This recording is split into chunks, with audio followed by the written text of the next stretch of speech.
Hello friends, now in your 12th standard let us we start a new chapter, that is chapter number 13 organism and population.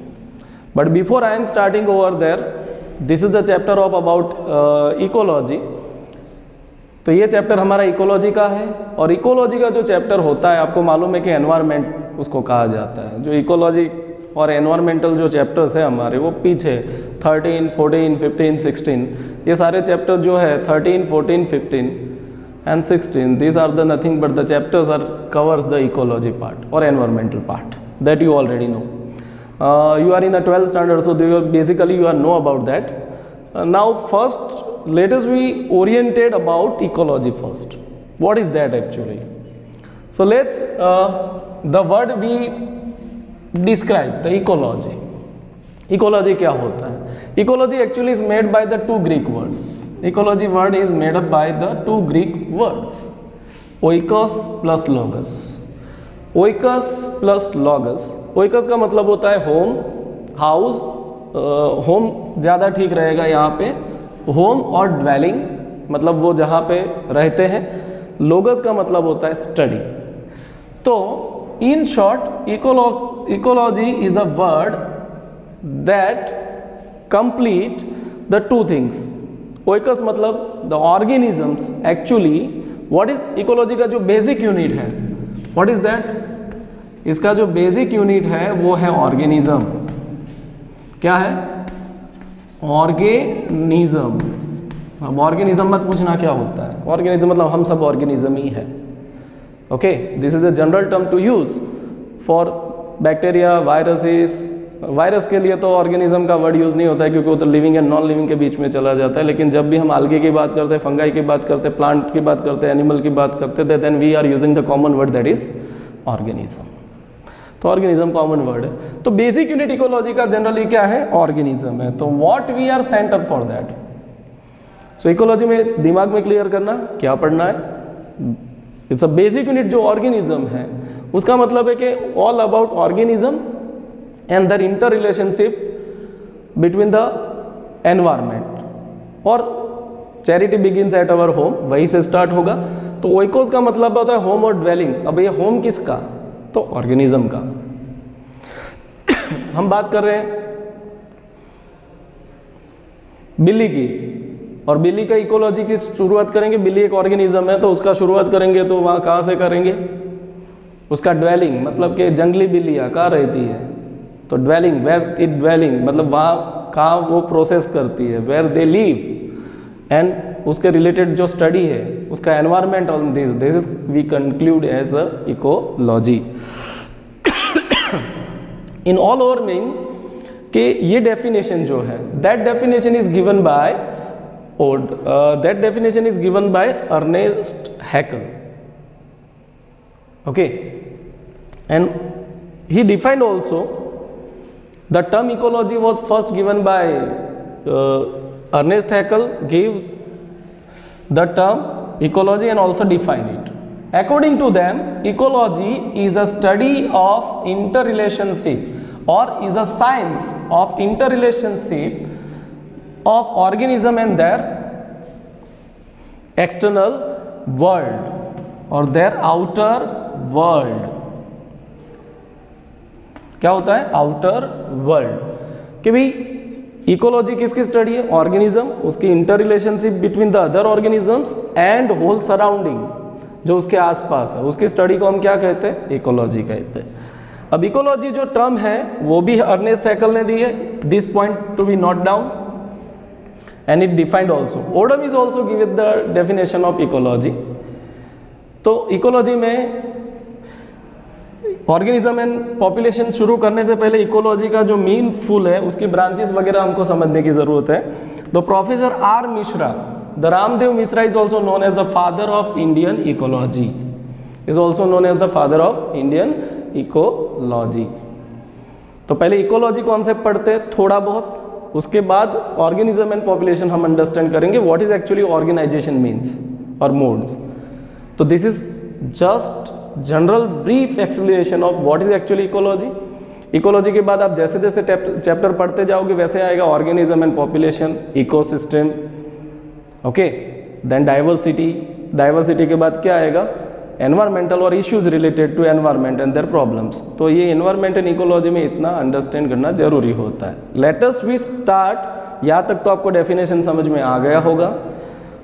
कौन father of ecology, ये general basic information है। Now let's we talk about the branches of ecology, then we study about the level of organization in ecology, then we start with the organisms and population. तब आपको अच्छे से समझ में आएगा actually क्या है। Okay, let's we understand the which are the branches to be covered in ecology first. Okay, now these are the branches of ecology. One by one करके समझते हैं। देखो बोर्ड में मैंने थोड़ा कंप्लीट किया हुआ है, लेकिन मैं जो बोलता रहूँ उस पर ध्यान देना और नोट्स बनाते रहना बाय स्टॉप करके। Now see here, so these are the branches of ecology. To understand the organism and population पे सीधे आने से पहले हमको ये ब्रांचेस थोड़े अंडरस्टैंड करने हैं कि इकोलॉजी के कौन से ब्रांचेस है।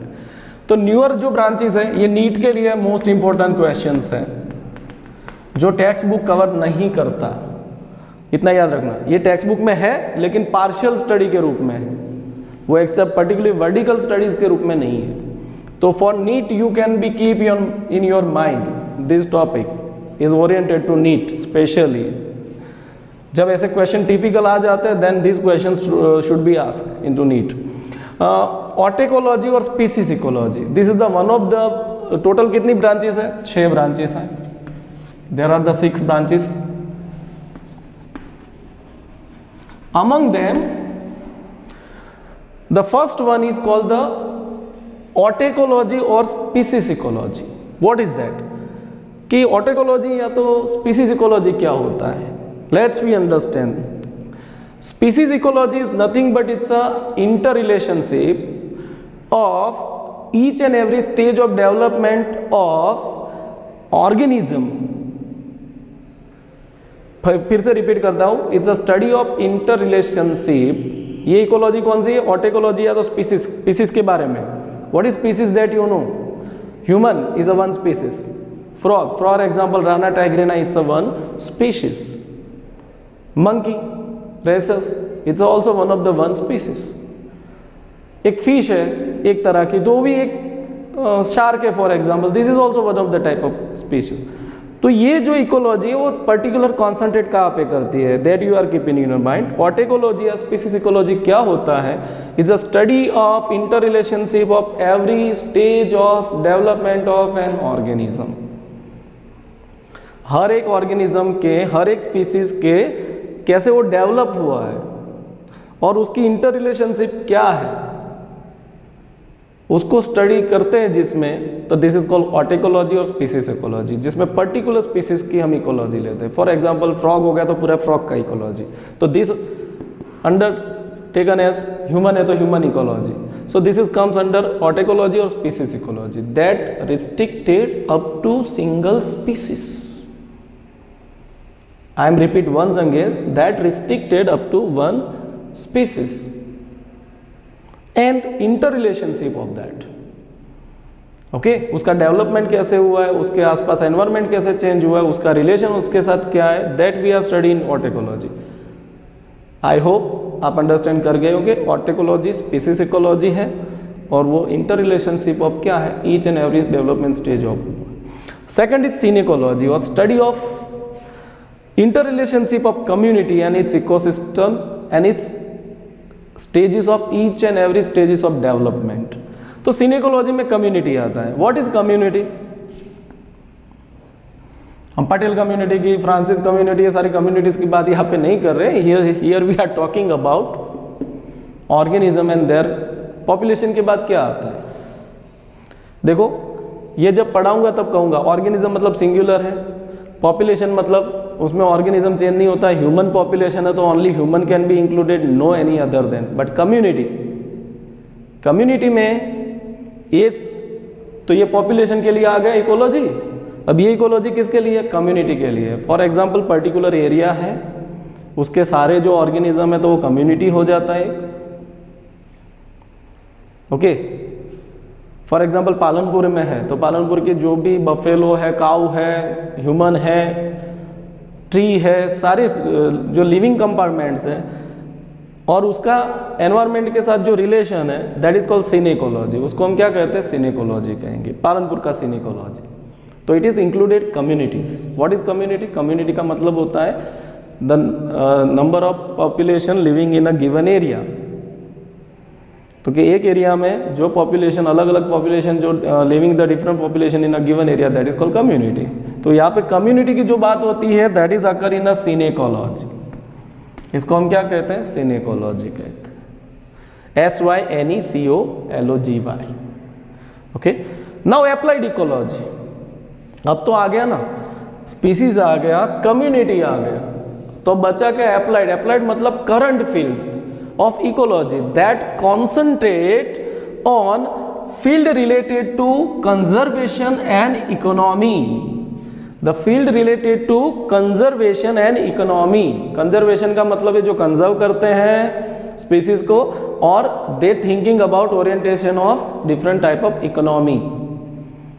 तो ये जो है जिसमें अलग अलग फील्ड्स आ जाते हैं, एग्रीकल्चर आ जाता है, फॉरेस्ट्री आ जाता है, बॉटेनिकल गार्डन आ जाता है, कंजर्वेशन रिजर्व्स आ जाते हैं। This are nothing but comes in that particular ecology, that is called applied ecology. ये न्यूअर फील्ड है इकोलॉजी का, कि जो किसमें से जन्मा है कि इकोलॉजी को कंजर्व किया जाए और इकोनॉमिकली उसका इंपॉर्टेंट, मनी ओरिएंटेड इंपॉर्टेंस हो, that is we conclude into applied ecology. तो it's a field related to conservation and economy. For example agriculture is the one of the agriculture ecosystem, ecology उसका एक part है, forestry applied ecology का part है। So वहाँ पे हम conservation भी देखते हैं और मनी ओरिएंटेड मतलब के इकोनॉमी भी देखते हैं। तो that comes into applied ecology. Now fourth is paleoecology. Paleoecology तो आपको मालूम है, व्हाट इज पैलियोनोलॉजी? पैलियोनोलॉजी का मतलब होता है फॉसिल साइंस। तो यहाँ पर पैलियो इकोलॉजी एक ऐसी ब्रांच है जिसमें किसका स्टडी किया जाता है? तो फॉसिल का। उसके अभी को ऑर्गेनिज्म है, अपकमिंग ऑर्गेनिज्म है, उसके पास्ट ऑर्गेनिज्म कौन से थे, उसके जो इंटर रिलेटेड स्टडीज होते हैं, that we are included in a paleoecology. It's a relationship. I am repeat, कुछ दिखेगा नहीं तो थोड़ा मैंने कंजस्टेड किया हुआ है तो मैं रिपीट करता हूँ। रिलेशनशिप और organism, the relationship of organism and its past. ये किसका रिलेशनशिप है? Relationship of organism and its past. जो ऑर्गेनिज्म है उसकी रिलेशनशिप पास्ट में क्या है, उसके फॉसिल जो मिलते हैं, जो उनके पूर्वज है, एंसेस्टर्स, उसके साथ क्या रिलेशन है, जो रिलेशन बिठाते हैं, तो दैट अंडर कवर द पैलियोकोलॉजी। कौन सा है? PALEECOLOGY, पैलियोकोलॉजी। तो पैलियोलॉजी तो मतलब तो साइंस ऑफ फॉसिल्स है, लेकिन यहाँ उसके साथ इकोलॉजी है। Now system ecology. ये सिस्टम जब आता है तब मैथ्स दिमाग में, हम तो मैथ्स नहीं पढ़ते बट मैथ्स दिमाग में रखना है। The mathematical interpretation of data analysis जो इकोलॉजी में होता है, that is called system ecology, जिसमें डेटा तैयार किया जाता है। रेड डेटा बुक है, स्पीसीज बुक्स हैं, कितनी स्पीसीज है, क्या है, कितने कंजर्वेशन है, क्या नहीं है, that we can be included into system ecology. This is the fifth branch of ecology. Now sixth branch is genecology, genes, DNA। तो study of genetic composition, study of genetic composition and changes in gene in new species, कि जो new species develop होती है earlier species से, तो उसके मतलब crocodile से सपोज एलिगेटर आया, तो 1 to 1 जो स्पीसीज आती है वो स्पीसीज में जीन में क्या चेंज आए और उसके रिलेटेड जो इकोलॉजी है दैट इज कॉल्ड जीनेकोलॉजी। GENECOLOGY। यहाँ पर डी जैसा लगेगा क्योंकि मैंने थोड़ा कंजस्टेड कर दिया है। जीनेको, COLOGY। So these are the branches. तो ये सारी ब्रांचेस आप रिमाइंड करके भी वीडियो देख लेना, थोड़ा अच्छे से समझ में आएगा। So you can keep in your mind. हम एनवायरमेंट ले रहे तो धीरे धीरे टॉपिक उठाएंगे, टेक्सचुअल टॉपिक थोड़े फास्ट जाएंगे। ओके, सो ये 6 ब्रांच अभी दिमाग में रखो, क्या कह रही है वो देख लो। Okay, thank you.